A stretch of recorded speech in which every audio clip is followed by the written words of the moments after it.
This week is Unity's World Day of Prayer. And the theme is the heart of healing. All dis-ease comes from healing the heart.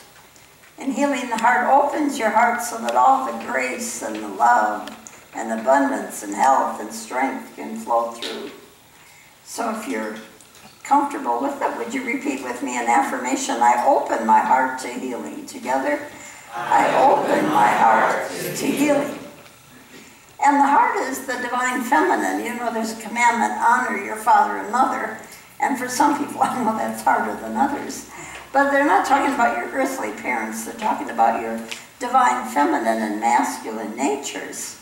And the mystical marriage is when your head and heart are working together. The thought realm being the masculine, the feeling nature being the feminine. And when your head and heart are in agreement and working in harmony together, power comes through. Power for anything. You know, the metaphysical teachings talk a lot about thoughts having creative power and watch your thoughts. But it's the feelings that give those thoughts the punch. I can have a lot of thoughts go through my mind, and there's not a lot of feeling with them, luckily, because a lot of those thoughts I wouldn't want to have manifest, right? But the feeling nature, that's, again, where the power is. And so first I want to talk about the difference between emotions and feelings. You know, it's one of my favorite subjects. And I read somewhere that emotions are the language of the separated self. And I call the separated self my ego. And when my ego sees or feels something out there that I don't like, I can have an emotional reaction. Are you with me on that? Amen. That's the language of the separated self. Now, the feeling nature, that's the language of spirit. That's how the divine, who we are so much a part of, communicates with us through our feeling nature. And the problem becomes so many people are not in touch with their feelings. Anybody know people that aren't in touch with your feelings? Mm-hmm. There's even jokes written about it. You knew there had to be a joke, right? One of them is, I like my water like I like my emotions, bottled. Why is anger the new hip emotion? It's all the rage. These are bad. One more. Regret is a useless emotion. Useless. Gee, I wish I'd known that a long time ago. Okay, we'll stop for a while. There'll be more later, but we'll stop for now. Suppressed trauma, when we suppress those feelings, trigger the law of attraction. Now, I'm not saying we should spew our emotions at each other, but somehow they have to be processed safely and healthfully.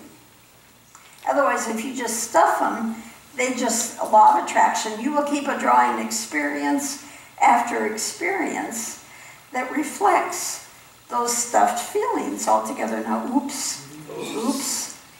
And so our feeling nature is useful for so many things. It's, as I said this morning, our GPS system. We have what's called our intuition, which is also the divine feminine, your intuitive nature. Anybody here ever have a gut feeling? Or you just felt like something was right or wrong? Or an inner prompting, I feel like I should do something. I feel like I'm being guided, but it makes no intellectual sense. That's your feeling nature. That's the divine prompting you. Even animals have that. Animals can be our greatest teachers. I've talked about growing up in North Dakota where we had a tornado that took our barn, but our dog refused to go in the barn that night. Just my dad could not get that dog to go in the barn that night. And it intuitively knew it wasn't safe that night. Someone once said something, remember the tsunami, the big tsunami that happened years ago? I think it was the elephants, wasn't it, that they all ran to the hills before it happened? And if the people would have just followed the elephants, you know, animals have that intuitive nature. The Wizard of Oz, remember the old movie, The Wizard of Oz? What's the song? Follow the yellow brick road, right? Everybody sing it, follow the yellow brick road. What are we really talking about there? Follow your feelings. And if you follow them enough, they can actually take you back home. Follow the yellow brick road of your feelings. have some examples of key moments in my life that made no sense to anybody but were totally through my feeling nature. When I bought my home in Tulsa, it was the first time I had ever bought a home by myself. I'd lived in different homes before, but this one I bought all by myself. And I looked at other houses, and none of them felt right. I drove up to this house with the realtor, and I just looked at the house, and I knew it was my house. Made no sense. I didn't even have to go inside. I knew that was my house. It wasn't a perfect house. It was old. It had a lot wrong with it, but I knew that was my house. That was my feeling nature saying, this is it. When an angel spoke to me through another person and said, you must be a minister, I burst into tears. It made no sense. I didn't know how that was going to happen. Are you kidding me? But I burst into tears. That was my feeling nature saying, yes, yes. Michael and I knew each other for 4.5 years, and then all of a sudden, both at the same time, we just had this feeling. We knew this was it, that feeling nature. When we first heard that the Cookville Church was open, we thought, this feels like we should send our application in. It just felt right. I've made all my important decisions through my feeling nature. And other people have said, that makes no sense. What are you doing? Are you crazy? But it's always worked for me.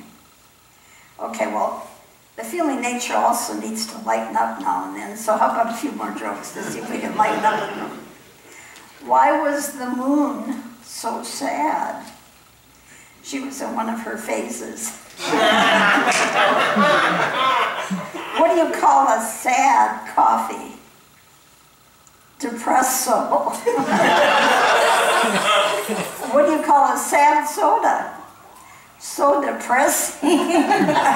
That's bad. Here's one more. What do you call mixed emotions? Now we're into emotions, which are what? The language of what? Ego. Separation. The ego separation. So here's a mixed emotion. Watching your mother-in-law drive off a cliff in your brand new car. Mixed emotions. Okay, that was bad. I'm a mother-in-law, so I shouldn't talk about mother-in-law jokes. Well, on a side note with that, talking about emotions and feelings, Brandon mentioned my Enneagram class coming up, and what's fascinating about it is part of the process of determining, what you decided at some point in your young age, how to cope in the world, how to get your needs met in the world. They're divided into 9 different ways that people live. Don't you wish everybody would be like you? Haven't you ever thought, boy, if the whole world would be like me and think like me? It just doesn't work, does it? But these 9 groups are divided up into 3s. And 3 of them are body types, 3 of them are heart types, and 3 of them are mind types.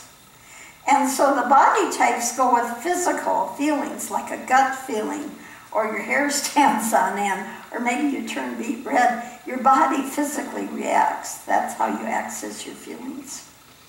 Your heart types are just feel things. You just feel, this feels right, and you put your hand on your heart. Some of you are guided that way. And then there's the mental types, are more mind-driven. You may need a thought to get you to access your feelings. So anyway, just an interesting little sideline. When I was first studying New Thought, I came upon a group of books by Neville. Anybody know who I mean, Neville? His name was Neville Goddard, and there was a whole collection of his old books. And he was all about the feeling nature. He too was in New Thought. And all he heard was, your mind creates, watch your thoughts, your mind creates. And he had to remind us once again that, yeah, you have a lot of thoughts in your mind, but your feeling nature is the power. That's what you really have to watch. Not your emotions. They go wacky. You got to watch them to be careful how they're processed, and you don't want to stuff them. But your feeling nature has the punch and the power. So if there's something you desire, something you're praying for, put feeling with it. As much feeling as you can.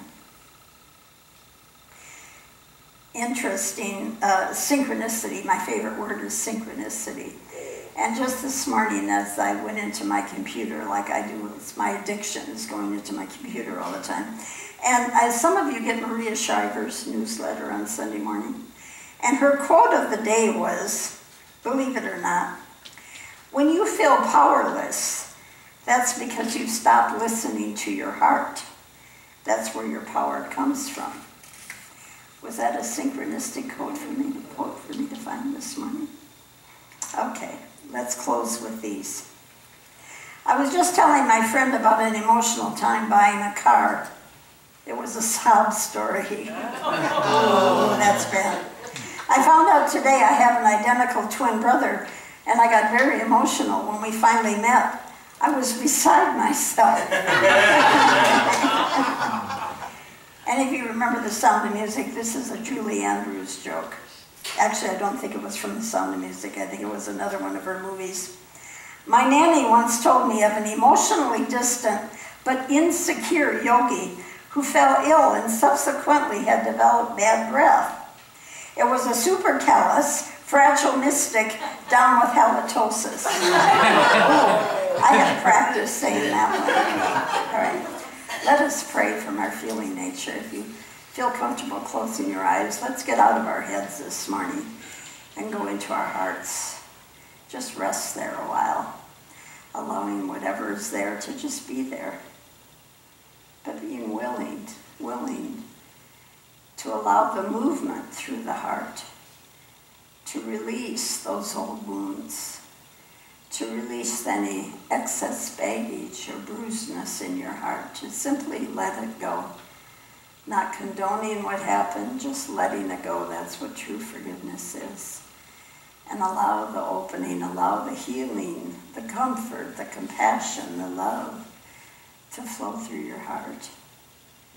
And then we direct it out into the world. Anyone you know or any prayer request you might like this morning, along with placing them in our prayer box, simply send that love, that grace, that compassion flowing in and through your heart out into whatever direction you would like it focused on right now. If you want to say a name out loud or a situation out loud, otherwise just quietly send that love out.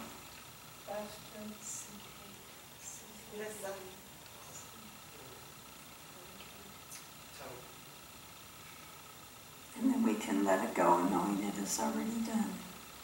The healing has begun.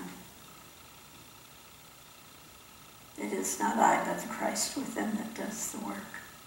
We can let it go. We can surrender. We can allow the divine to flow in and through each request, taking it to the highest expression of life, strength, abundance, that healing power, whatever it is.